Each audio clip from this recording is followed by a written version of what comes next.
This is the Milwaukee 10 1/4 inch circular saw, corded. I've used a few other 7 1/4 inch from like DeWalt and Makita. This is the only Milwaukee saw I have. So I'm do a little bit of a review, although I can't really compare it to any other 10 1/4s. They're really useful for cutting through 4x material, like this 4x6 beam here I've got. I want to cut into some bed legs, so it's good for that. Also, I'm thinking I can use it to cut foam insulation boards, which I'm not sure how normal it is to use a circular saw for that, but with this I could go through a 2 inch and a 1.5 inch at the same time, which will fill up a standard 3.5 inch wall void. Like this 4x6 right here. It's really useful to get one clean cut all the way through.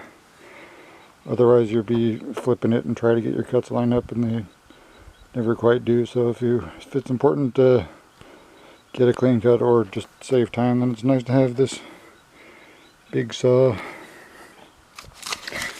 I pretty much always use the saw left-handed through here and clamp a straight edge on there to get a nice cut, but and I'm left-handed, so this might be backwards for other people, but here we go. There's my notes on the cuts and where you want the straight edge. Because depending on which piece of the board you're keeping, your cut alignment, it'll be a little bit different.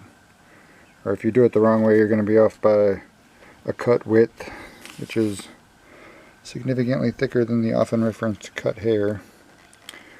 But so I want a 22 inch piece off the end there. I'm going to put my straight edge 24.5.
One thing about this saw that I've noticed is that when you take your finger off the trigger, it almost kicks when it stops. Like, I don't know if it's a built-in brake to slow down the blade quickly or not, but it's different than other saws I have that kind of slow down or that spin down a little bit slower, so the kick there is a little bit disconcerting at first.